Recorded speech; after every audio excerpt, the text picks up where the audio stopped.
আটকানো হলো আইএসএফ বিধায়ক নওশাদ সিদ্দিকীর গাড়ি। শুক্রবার নিজের বিধানসভা এলাকাতেই ঢুকতে বাধা দেওয়া হয় ভাঙড়ের বিধায়ককে।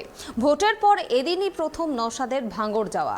এদিন নিহত আইএসএফ কর্মীদের বাড়িতে যাওয়ার কথা, তার যাওয়ার কথা ছিল নিজের অফিসেও, যদিও ভাঙড়ের হাতিশালা মোড়ের অদূরেই তাকে ব্যারিকেড দিয়ে আটকে দেয় পুলিশ। বিশাল পুলিশ বাহিনী গার্ডরেল দিয়ে ব্যারিকেড করে রেখেছে সেই রাস্তা। পুলিশের দাবি, এলাকায় 144 ধারা জারি রয়েছে, তা ভেঙে বিধায়ক এলাকায় গেলে আবারও অশান্তির আবহ তৈরি হতে পারে। ডিএসপি ক্রাইম সহ অন্যান্য পুলিশ আধিকারিকরা উপস্থিত রয়েছেন ঘটনাস্থলে।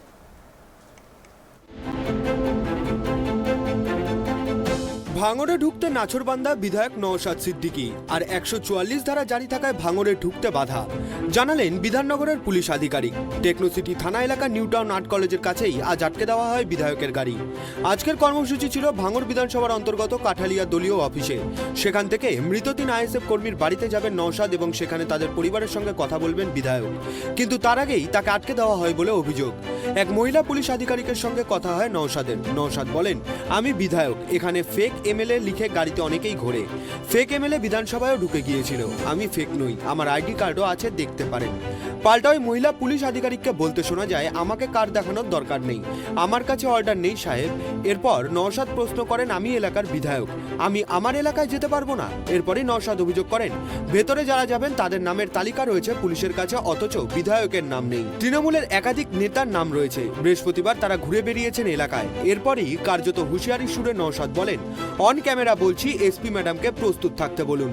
ওনার বিরুদ্ধে ক্যানিং এর দিকে একটা প্রশ্ন উঠেছে, আপনারা অনৈতিক কাজ করছেন, কোর্টে এর জবাব দিতে হবে, তদন্তের মুখোমুখি হতে হবে। কার্যত এমন ভাষাতেই এদিন হুঁশিয়ারি দেন বিধায়ক নওশাদ সিদ্দিকী।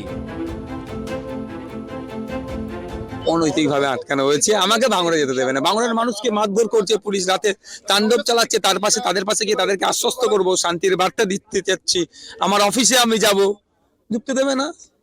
অনৈতিক কাজ। আর শওকত মোল্লা সাহেব, যিনি এখানকার ভোটার নয়, যিনি এখানকার আপনার জনপ্রতিনিধি নয়, তিনি অবাধ বিচরণ করবেন। এই হচ্ছে রাজ্যের ডেমোক্রেসি, এই হচ্ছে পশ্চিমবাংলার গণতন্ত্র। সারা ভারতবর্ষ দেখুক একজন নির্বাচিত জনপ্রতিনিধিকে কিভাবে হ্যাকেল করা হচ্ছে, কিভাবে আটকে দেওয়া হচ্ছে সম্পূর্ণ আইন বহির্ভূত ভাবে, কিভাবে ওই শুধু ক্ষমতা দেখিয়ে, দম্ভ দেখিয়ে কিভাবে আটকানো হচ্ছে। তবে এই যে অনৈতিক কাজ করছে, আর বেশি দিন নয়। বাংলার মানুষের জবাব দেবে, ভাঙড়ের মানুষের জবাব দেবে। তাদের জনপ্রতিনিধিকে তাদের কাছে যেতে দিচ্ছে না। ভাঙড়ের মানুষকে যে আতঙ্কে রেখেছে পুলিশ, রাতে তাণ্ডব চালাচ্ছে পুলিশ। এবং এই শুধু তাই নয়, আপনাদের বলে রাখি, আপনারা দেখেছেন মিডিয়ার মাধ্যমে, আপনারা খবর করেছেন যে গণনা কেন্দ্রের বাইরে গুলি চালিয়ে, পুলিশে গুলি চালিয়ে আমাদের কর্মীদের মেরেছে, এটা তো খবর করেছেন। কিন্তু গণনা কেন্দ্রের ভিতরে যে অত্যাচার চলেছে আমাদের কর্মীদের উপরে, এজেন্টদের উপরে, আপনারা সেটা ভাবলে আপনার গা শিহরিত হয়ে যাবে। যদিও ওই মহিলা পুলিশ আধিকারিক জানিয়েছেন, আমাদের কাছে 144 ধারার নির্দেশ আছে। বিধাননগরের সঙ্গে যেসব জেলা সীমানায় যুক্ত সেখানে নাকা চলছে, এটাও নাকা পয়েন্ট। এসডিও বারুইপুরের অর্ডার আছে, এখান থেকে ভাঙড়ের দিকে যাতায়াত নিয়ন্ত্রিত, কিছু ব্যতিক্রম ছাড়া ছাড়তে পারছি না। আমাদের বিভিন্ন জায়গায় বিধাননগরের সাথে যাদের বর্ডার আছে, বিভিন্ন সময় আমাদের আফটার পোল প্রসেসে নাকা ডিউটি চলছে। এটাও আমাদের একটা নাকা পয়েন্ট। যেহেতু আমাদের কাছে এসটিও বারুইপুরের একটা অর্ডার আছে 144 যে এখান থেকে টুয়ার্ডস ভাঙড় মুভমেন্ট ইজ রেস্ট্রিক্টেড। কিছু এক্সেপশন আছে, তো যাদের এক্সেপশন আছে তাদের আমরা ছেড়ে দিচ্ছি। দেখুন, ডিটেলস আমি দিতে পারবো না আপনাদের নামগুলো, এটা আমাদের কাছে আছে, আমাদের অফিসারের লিস্ট আছে।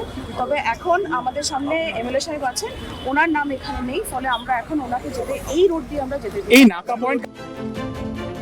কিন্তু অভিযোগ, বৃহস্পতিবার এলাকায় শওকত মোল্লাদের দেখা গিয়েছে। হাতিশালা মোড়ের কাছে আরাবুল ইসলাম, শওকত মোল্লারা সাংবাদিকদেরও মুখোমুখি হন।